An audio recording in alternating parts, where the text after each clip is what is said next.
Welcome दोस्तों, स्वागत है आपका एक धमाकेदार वीडियो में। आज आपको बताने वाला हूँ कक्षा 9वीं अर्धवार्षिक परीक्षा 2025-26 का हिंदी का पेपर। देख सकते हैं आपके सामने रियल पेपर आपको दिखाने वाला हूँ। इस पेपर में आपको जो है ना भाई दोस्तों, आपको 3 घंटे मिलने वाले हैं और टोटल क्वेश्चन 23 नंबर आने वाले हैं और प्रिंटेड पेज में 6 होने वाले हैं और आपके जो है ना 75 नंबर का पेपर होने वाला है। ये पेपर जो है ना भाई दोस्तों, आपके एग्ज़ाम में बिल्कुल आने वाला है। इस तरह का एग्ज़ाम में आपका पेपर आएगा, तो लास्ट वीडियो बने रहें और इस पेपर को देखें।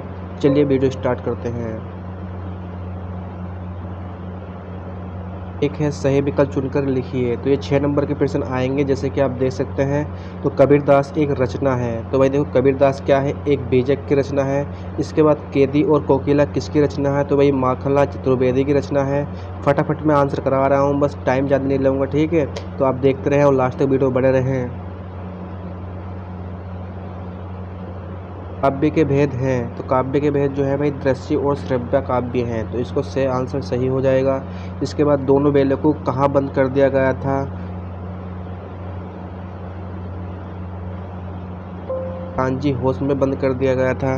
आपके बात समझ में आ गई। अगला प्रश्न है, समास कितने प्रकार के होते हैं? 2, 3, 4 या 6?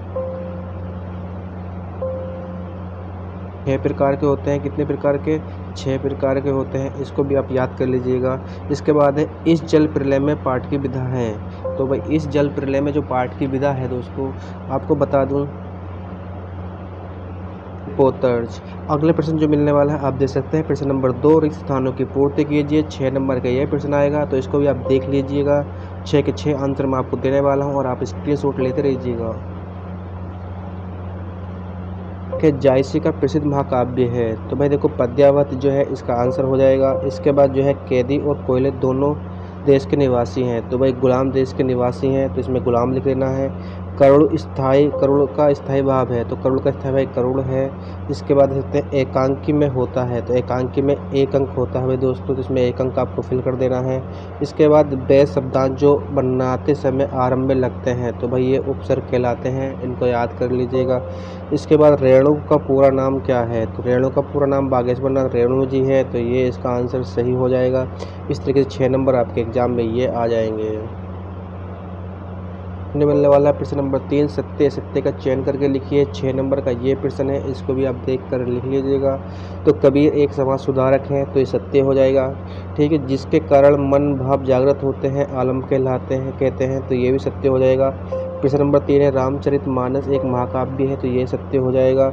इसके बाद है, ये तिब्बती जमीन छोटे बड़े जागीरदारों में बेटी है, तो ये सत्य हो जाएगा। इसके बाद 5वां है, उत्थान की विलोमवृत्ति है, सत्य हो जाएगा।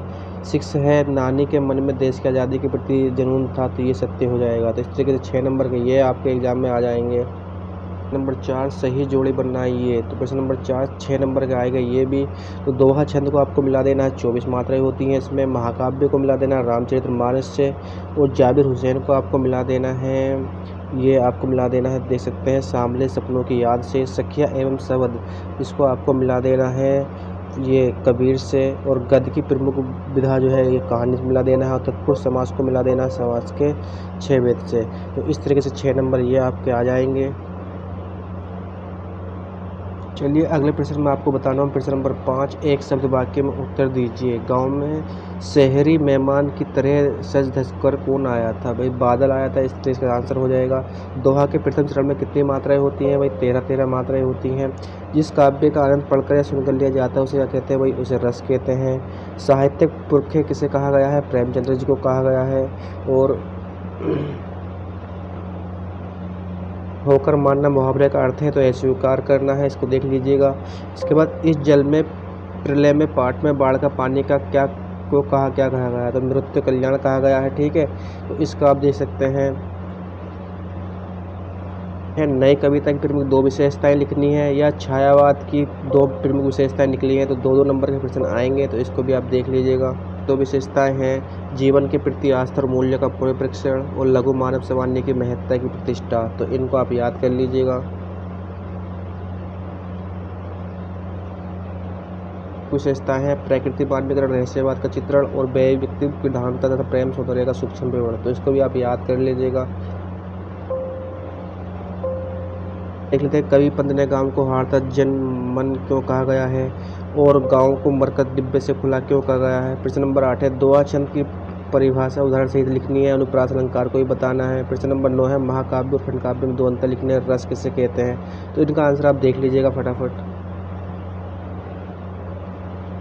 और 10 छोटी बच्ची को बैलों के प्रति प्रेम क्यों मर गया था, और किस घटना ने सलीम अली का जीवन की दिशा बदल दिया। मुहावरे एवं लोकोक्ति में 2 अंतर आपको बताने हैं, कहानी तथा उपन्यास में 2 अंतर आपको बताने हैं, निपात क्या क्या है और तत्सम शब्द क्या होते हैं, संधि समास में 2 अंतर आपको बताने हैं। 2-2 नंबर के प्रश्न सभी को आप देख लीजिएगा। 2 अंतर आपको बताने हैं कहानी उपन्यास में, और संधि जो है ना, निपात शब्द क्या है, तत्सम शब्द क्या होते हैं। सभी जितने प्रश्न है भाई इनको आप स्क्रीनशॉट ले लीजिएगा, इनको आप अच्छी तरीके से पढ़ ले। रूप अलंकार की परिभाषा भी आपको बतानी है। और 15 है इस जल के पिल्ले में पाठ लेखन में बाढ़ की कौन सी भाग्य स्त्री का चित्रण किया गया है। रीढ़ की हड्डी में आपको बताना है। प्रश्न नंबर 16 अपनी 2 रचनाओं को कबीरदास और माखन चतुर्वेदी की साहित्य रचनाएं पर टिप्पणी लिखनी है। इसके बाद अपनी 2 रचनाएं के साथ प्रेमचंद्र राहुल शंकर के साहित्य प्रचन में जो है ना आपको बिंदु पर टिप्पणी लिखनी है, रचनाएं लिखनी है, भाषा शैली के बारे में बताना है। प्रश्न नंबर 18 निम्नलिखित पद्यांश का आपको जो है ना भाई महाभारत लिखना है, दे सकते हैं, इसको भी आप देख लीजिए। 3 नंबर का प्रश्न है ये। हमें पूछा गया है बालक सांपों से अंकित, इसका भी भावार्थ आपको लिखना है, दोनों में से एक करना है, तब जाके आपको 3 नंबर मिलेंगे।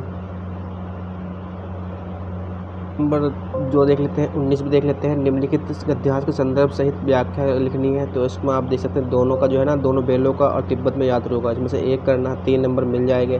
प्रश्न नंबर 20 स्वास्थ्य धन है, इस पर एक अनुच्छेद लिखना है, या मानसिक टेस्ट को लेकर अपने कक्षा अध्यापक से की गई बातचीत को आपको लिखना है, ठीक है। 3 नंबर का ये आ जाएगा।